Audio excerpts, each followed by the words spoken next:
Mumbai Indians এবার কাকে কাকে রিটেন করবে আমরা জানি যে মোটামুটি যে 4টা রিটেনশন আপনি করতে পারবেন। ইন্টারেস্টিং ব্যাপার হবে যে মুম্বাই ইন্ডিয়ান্স কোন 4টা প্লেয়ারকে রিটেন করবে, না আপনার রোহিত শর্মা, নাকি আপনার হার্দিক পান্ডিয়া, নাকি আপনার সূর্য কুমার যাদব, নাকি জসপ্রীত বুমরা। হার্দিক পান্ডিয়াকে এর আগেবার মুম্বাই ইন্ডিয়ান্স ভাই 100 উপরে বেশি টাকা দিয়ে নিয়ে আসছিল, ওনার উপরে ইনভেস্ট করছিল। এইবার ভাই ওই ইনভেস্টটা পুরো বিফলে গেল যখন সূর্য কুমার যাদব যখন ক্যাপ্টেনশিপ পাইল। সেই ইনভেস্টটা ওনাদের ভাই বাজে একটা ডিল হয়ে গেল, কারণ যদি হার্দিক পান্ডিয়া ক্যাপ্টেনশিপ করতো তাহলে সেই ডিলটা মুম্বাইয়ের জন্য লাভ হইতো, কারণ Hardik Pandya future Indian captain, তার জন্য মুম্বাই ইন্ডিয়ান্স হার্দিক পান্ডিয়াকে নিয়ে আসছিল। কিন্তু এই জায়গায় পুরা বাজি পাল্টে গেছে, এখানে সূর্য কুমার যাদব ক্যাপ্টেন হয়ে গেল। এখন আপনার সূর্য কুমার যাদব ভাই মুম্বাই ইন্ডিয়ান্সের কাছে, রোহিত শর্মা মুম্বাই ইন্ডিয়ান্সের কাছে, দুইটা ইন্টারন্যাশনাল ক্যাপ্টেন, মানে যে নাকি ইন্ডিয়ার ক্যাপ্টেনশিপ করতেছে, সেই দুইটা প্লেয়ার আপনার মুম্বাই ইন্ডিয়ান্সের কাছে আছে বর্তমানে। আর হার্দিক পান্ডিয়া যিনি কিনা মুম্বাইয়ের ক্যাপ্টেন, তিনি কোনো ফর্মেটেই ইন্ডিয়ার কোনো দিক থেকে ক্যাপ্টেন না।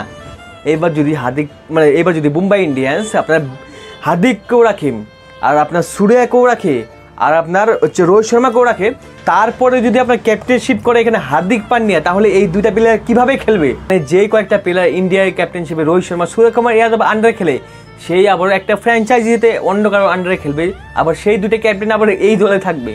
এটা ইম্পসিবল। এইবার আমরা এই জড়িতে দেখতে পারবো না। হার্দিক পান্ডিয়া, সূর্য কুমার যাদব আর রোহিত শর্মা, এই তিনজন একটা দলের জীবনেও থাকতে পারবে না, জীবনও হবে না, এটা মিলবে না। আর হার্দিক পান্ডিয়াও চাইবে যে আমি যেখানে যে আমি ক্যাপ্টেনশিপ করি ভাই, তো হার্দিক পান্ডিয়া চাইবে নিয়ে যে আমি মুম্বাই ইন্ডিয়ান্সের ক্যাপ্টেনশিপ করি, আর সেই জায়গায় যদি হার্দিক পান্ডিয়া ক্যাপ্টেনশিপ করে, রোহিত শর্মা আর সূর্য কুমার যাদব কি জল খাবে? রোহিত শর্মার কথা বাদ দেন, রোহিত শর্মা ভাই এখন ক্যাপ্টেনশিপ উনি করতে ইচ্ছা নাই, ওনার শুধু খেলার ইচ্ছা। রোহিত শর্মার ক্যাপ্টেনশিপ করার বাদ দেন, কিন্তু সূর্য কুমার যাদব উনি তো পিক ফর্মে, ওনার একদম বেস্ট টাইম চলেছে, উনি তো চাবেই যে আমার বেস্ট টাইম চলেছে, আমি ক্যাপ্টেনশিপটা আমিই করবো, তো এটা তো চাবেই। তো হার্দিক পান্ডিয়া, সূর্য কুমার যাদব একটা টিমে এবার খেলা হবে না, খেলাবো না। এবার মুম্বাই ইন্ডিয়ান্সের ঝামেলা যা হচ্ছে যে কাকে কোন 4টা প্লেয়ারকে রিটেন করবে। যদি রোহিত শর্মাকে রিটেনশন না করে মুম্বাই ইন্ডিয়ান্স, তাহলে মুম্বাই ইন্ডিয়ান্সের এর আগেবার যে হালত হয়েছিল ওটা তো সবাই দেখছিল। তো মুম্বাই ইন্ডিয়ান্সের সেই ডর, সেই যে ভয়, এটাও কিন্তু ওনার মাথায় থাকবে যে রোহিত শর্মাকে যদি ছাড়ি তাহলে পুরো মুম্বাই শেষ। আর যদি মুম্বাই ইন্ডিয়ান্স সূর্য কুমার যাদবকে ছাড়ে, তাহলে ভাই উনি তো ইন্ডিয়ান ক্যাপ্টেন, উনি ভাই পিক ফর্মে, ওনার মতন 1 নম্বর ব্যাটার, ওনাকে কে ছাড়বে? সূর্য কুমার যাদবকে কেউ ছাড়বে না। আর হার্দিক পান্ডিয়াকে নিয়ে আসলে এর আগের বছর লং টার্ম ইনভেস্টমেন্ট করার জন্য, কিন্তু এই পজিশনে পড়ছে।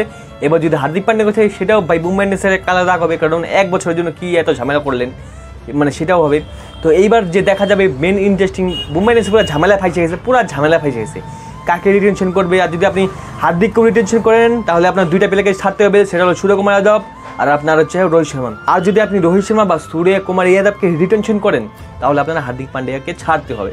তো মুম্বাই ইন্ডিয়ান্স পুরো ফ্যাশালে ফাইসে গেছে ভাই। এইবার অপশনটা মুম্বাই ইন্ডিয়ান্সের সব থেকে ডিফিকাল্ট, সব থেকে একদম কষ্টের, সব থেকে হার্ট ব্রেকিং হতে চলেছে। এবার ভাই মুম্বাই ইন্ডিয়ান্স ফাইসে গেছে, মেন কথা ফাইসে গেছে। এবার তো দেখি কি হয়, আপাতত কাকে রাখে, কাকে ক্যাপ্টেনশিপ দেয়। এইবার অনেক ইন্টারেস্টিং, মজা লাগবে, সব টিমেরই মজা লাগবে। তো এরপর আমি আরও অনেক কিছু আপডেট নিয়ে আসবো, তার জন্য আমাদের পাশে থাকুন আর আমাদের চ্যানেলটি সাবস্ক্রাইব করে নিন। তো বাই।